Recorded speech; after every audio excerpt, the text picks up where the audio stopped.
All right, so welcome to another deep dive. And today, let's just say we're dealing with some pretty intense ideas about this election coming up Mm, and how it could, well, how it could affect the entire world, really. You sent over this audio clip, yeah. and it's something else. I mean, this speaker, they are fired up.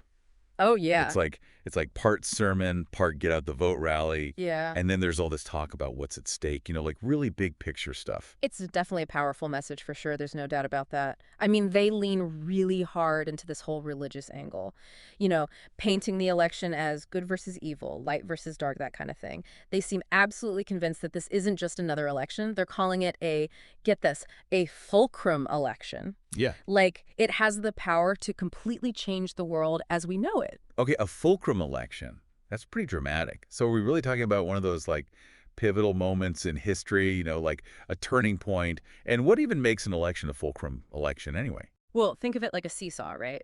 The fulcrum is that point in the middle, that balance point. And even a little shift there can make a huge difference on either side. So the speaker is saying this election is that balancing point, and it has the potential to send America and maybe even the whole world down a completely different path.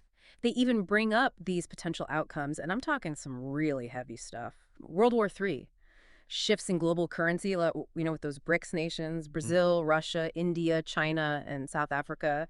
They're talking about challenging the US dollar, like a whole new world order kind of thing. Yeah, yeah, I remember that part. It's a lot to process for sure. Oh, absolute. So basically, it's like we're at a fork in the road, right? Yeah. Two paths, two completely different Hmm. outcomes, depending on which way we go.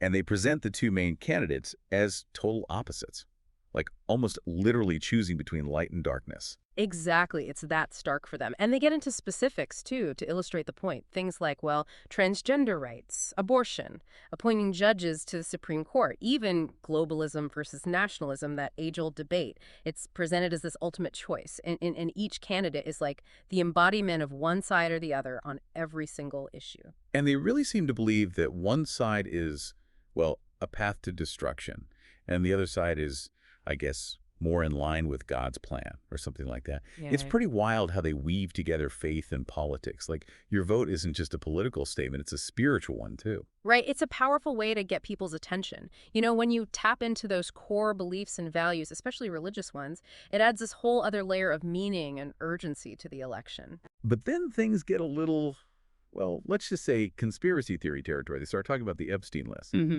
And they claim all these wealthy people, Bill Gates included, are supporting a certain candidate because they're scared. Scared that if the other candidate wins this list with all the names of powerful people involved in Epstein's crimes, Hmm. it'll get released. Yeah, that definitely takes things in a different direction. For sure. I mean, the Epstein case with all the sex trafficking allegations and that whole network of elites, it's like a breeding ground for conspiracy theories.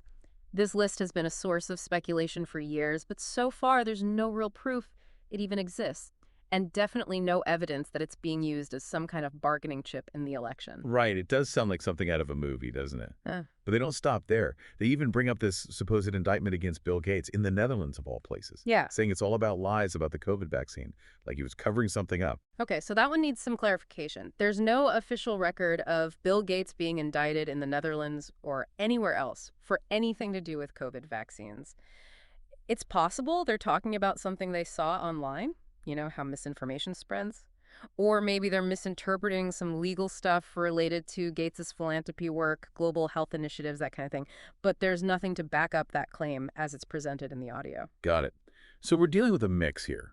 Some facts, some opinions, and some claims that, well, maybe require a bit of skepticism, right?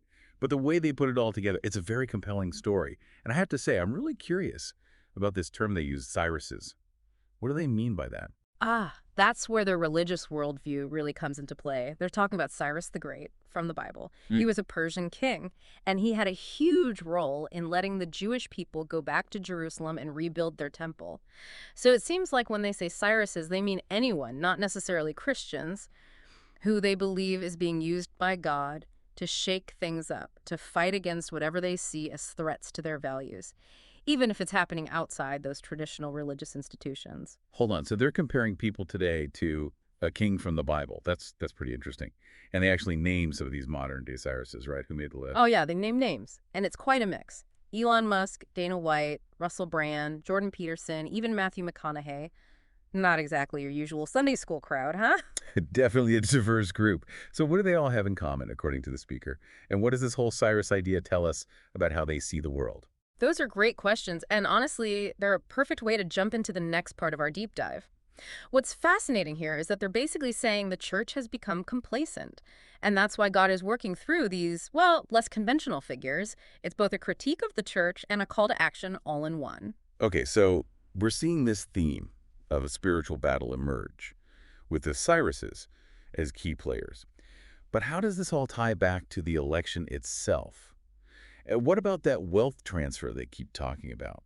Stick with us as we dig deeper into those aspects right after this. So it's like, they connect these Cyruses, these unconventional figures, to the election, saying this isn't just politics, it's a spiritual war. And whoever wins, well, it'll have huge consequences, especially for the awake folks. That's what they call people who agree with them, the awake ones. Right, right. The awake versus the woke. That seems to be everywhere these days. So what do you make of that this awake versus woke thing and how they're using it here? It's a powerful way to simplify things, Make it black and white, us versus them. They clearly see themselves and anyone who supports them as the awake ones, the ones who've seen through the lies or the illusions of the woke ideology, whatever that means to them. And they connect it to this idea that the church needs to wake up to, take a stand, fight back against these forces. It's like, to them, this election is about saving the soul of the nation. It's definitely more than just voting for them. They want people to be warriors in this spiritual battle. Yeah. They even compare it to those stories in the Bible. Esther, Shadrach, Meshach, and Abednego, those guys who stood up for their faith no matter what. Exactly. It's about courage, taking action, being part of a movement. They want people to see themselves that way as part of something bigger, fighting for their values in a world that seems against them. And get this, they even predict this massive wealth transfer is coming. Like, they bring up Solomon building the temple, that whole story, and they're calling on Christians to be ready, to position themselves to benefit from this shift in, resources. Okay, this wealth transfer idea is really interesting. They really think there's going to be this huge economic shakeup. And the people who are, well, spiritually aligned, the faithful ones, they'll come out on top. It's almost like a spiritual investment strategy. Be faithful, and God will reward you with money.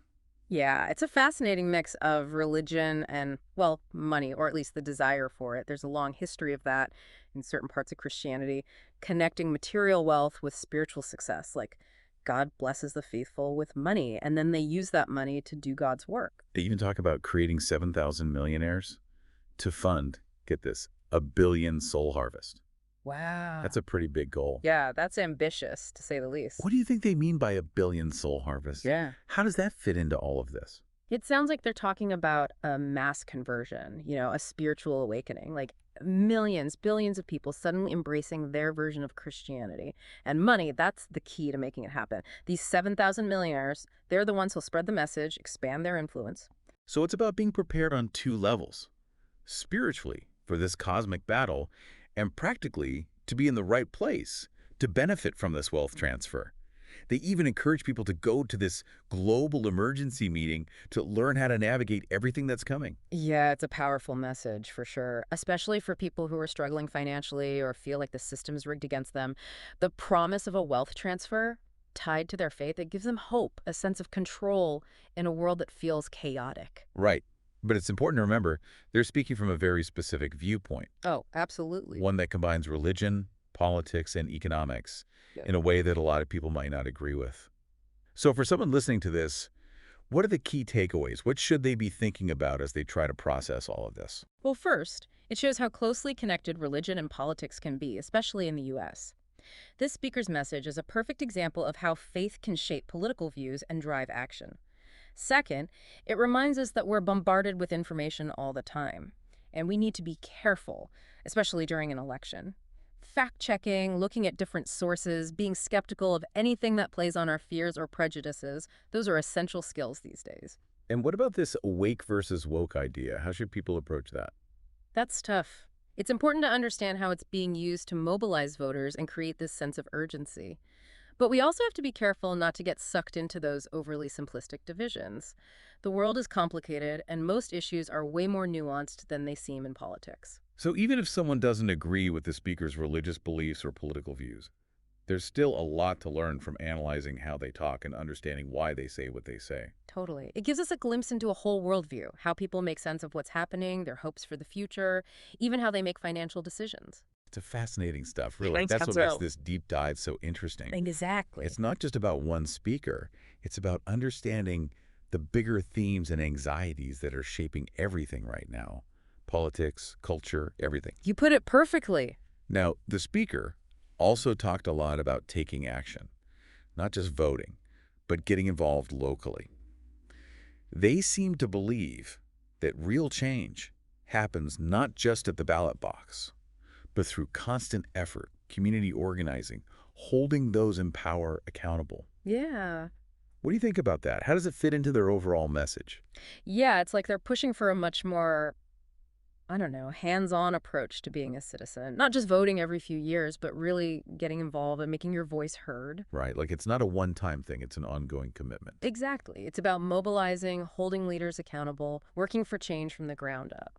And they frame it in a religious context too, right? Oh, absolutely. Like it's not enough to just go to church. You have to live your faith in every part of life, politics included. Yeah, they're calling for this fusion of faith and action, where your beliefs directly inform how you engage politically. There's no separation for them. It's all connected. So even for someone who maybe doesn't share those specific religious beliefs, is there still something valuable in this idea of being a more active, engaged citizen? Oh, for sure.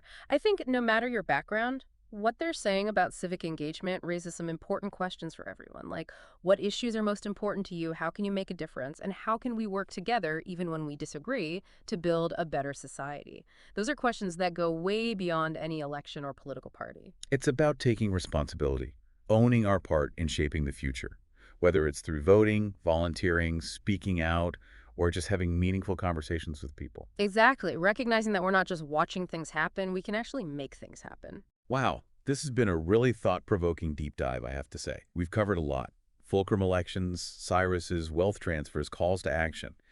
This speaker definitely has a unique worldview, blending religion, politics, and this strong belief in individual action. And even if you don't agree with everything they say, it's important to try to understand these ideas and the worries, the anxieties that are driving this kind of rhetoric. It reminds us that we live in a complicated world where beliefs and values and stories, they all have power. They can shape events and change the course of history. So as we head into this election and beyond, we need to be informed, think critically, and engage with the world in a way that reflects what we believe in, what we hope for. Well said. You know, at the end of the day, the speaker, even with their specific perspective, they're calling for us to really engage with the world around us. And that's a message that goes way beyond just this one election. Absolutely. It's something to think about long after the votes are counted. Well, thanks for sharing this audio clip. It was really fascinating, and thanks for joining us on this deep dive. It was my pleasure. And to everyone listening, if this election really is a turning point, a pivotal moment, how are you going to be a part of shaping the future? No matter who wins, what steps are you going to take to make your voice heard and create the world you want to see? It's a great question to leave everyone with. Thanks for listening, everyone. We'll see you on our next deep dive.